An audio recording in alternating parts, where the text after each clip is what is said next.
It was a stormy night on March 28, 2014, in Brisbane, Australia. Kurilpa Park, usually alive with joggers and families during the day, now stood still under a blanket of dark clouds. The rain had paused, leaving behind the faint rustle of leaves in the wind. In the early hours of that quiet night, a shocking discovery brought the silence to an abrupt end. Beneath a park bench, the lifeless body of a woman was found. Her identity was unknown, and the circumstances surrounding her death raised more questions than answers.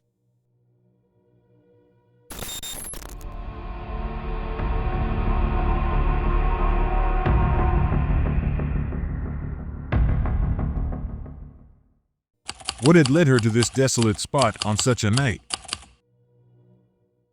And, more importantly, what had happened in the final moments of her life? The answers would unfold into a tale that left even the most seasoned investigators in disbelief. In the dim light of early morning, a homeless man searching for shelter stumbled upon something that stopped him in his tracks. Under a park bench in Kurilpa Park, he noticed what appeared to be a crumpled pile of clothing. Curiosity drove him closer, and as he lifted the damp newspaper and worn jacket covering it, he was met with a horrifying sight: a woman's lifeless body. She lay exposed, her battered state telling a story of brutal violence. Her face was swollen and bruised, her arms bore deep marks, and her clothing was nowhere to be found. It was clear she had been savagely attacked. The evidence of a robbery was apparent, with her belongings scattered and missing, but the crime went far beyond theft. The man, shaken to his core, rushed to the nearest payphone to call emergency services. Within minutes, flashing lights pierced the darkness, and law enforcement cordoned off the area. Paramedics confirmed what everyone feared: she was gone. Detectives arrived on the scene, their faces grim as they began piecing together what had happened. The brutality of the attack shocked even the most experienced officers. It wasn't just a crime, it was an act of unimaginable cruelty. And as they gathered evidence, one question loomed above all: who was this woman, and who could be capable of such a monstrous act? With no identification found at the scene, detectives turned to the only clues left behind: pieces of jewelry on the victim's body. A delicate silver bracelet and a small locket with intricate engravings were photographed and shared across international networks. Days later, a breakthrough came from an unexpected place. In France, a man studying the photos online reached out to authorities. He recognized the items instantly: they belonged to his sister, Sophie Collombet. Sophie, just 21 years old, was a French exchange student who had come to Brisbane to experience life abroad. Described by her family and friends as adventurous and determined, she had worked hard to save for this trip. But beneath her brave spirit was a young woman who often felt the pull of home, counting down the weeks until her planned return to France in June. As investigators dug deeper, they uncovered details about Sophie's final hours. CCTV footage showed her walking by the Brisbane River the evening before her body was discovered. She appeared calm, carrying a small bag, as though she were on her way somewhere familiar. But what happened after she disappeared from view remained a troubling mystery. The confirmation of her identity brought a wave of grief to Sophie's family in France and sparked outrage in the local community. Yet, even as her name was revealed, the question of who targeted Sophie, and why, remained unanswered. Sophie Collombet was last seen walking towards her apartment late that evening. A friend had offered her a lift, but Sophie, ever independent, politely declined. She decided to take the short walk home, unaware of the danger awaiting her just steps away from safety. As Sophie approached her apartment building, the peaceful night took a devastating turn. Investigators later uncovered the horrifying extent of the violence she endured. Her body bore the evidence of a savage attack. 128 external wounds marked her fragile frame. Her skull showed fractures, deep bruises covered her skin, and puncture marks hinted at the relentless cruelty of her attacker. Despite the severity of her injuries, Sophie fought to survive. It is believed that she clung to life for hours, her strength defying the unimaginable pain. But as the hours stretched on, her body could no longer withstand the trauma. Alone and vulnerable, Sophie took her last breath before anyone could reach her. The brutality of the attack shocked even the most seasoned investigators. Forensic experts worked tirelessly to piece together the sequence of events, hoping to find clues in the chaos left behind. Sophie's decision to decline a ride, an ordinary choice on any other night, became the heartbreaking detail that haunted everyone who heard her story. As the investigation intensified, questions loomed large. Who could inflict such unimaginable violence, and why had Sophie been targeted? The hunt for answers had only just begun. News of Sophie Collombet's tragic death spread quickly across Brisbane, leaving the city in shock. For many, it was a painful reminder of the growing dangers faced by young women, particularly international students living far from home. Sophie was the fourth international student to lose her life in such violent circumstances within the area, and the weight of this reality hit hard. Fear and grief swept through the community, with residents expressing their heartbreak and anger over the lack of safety in their beloved city. Vigils were held, and mourners gathered at Kurilpa Park, where Sophie's life had been so brutally taken. Flowers, candles, and handwritten notes filled the area, each one a testament to the life Sophie had touched during her short time in Brisbane. One message read, "Your light was taken too soon, but your memory will never fade." Another called for action, "No more lives lost, protect our women."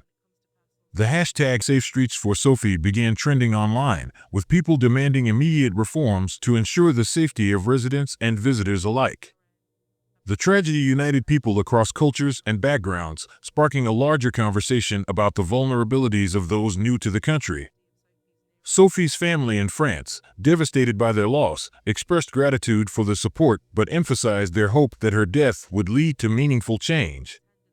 In the heart of Kurilpa Park, Sophie's memorial stood as both a tribute to her and a call for justice, a reminder that her story could not and would not be forgotten.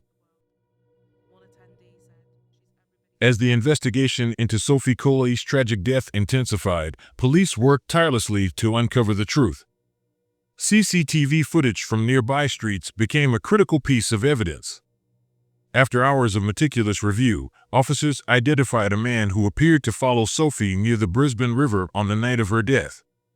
His actions raised suspicion, and soon, a name emerged: Benjamin James Millard. Benjamin was no stranger to law enforcement.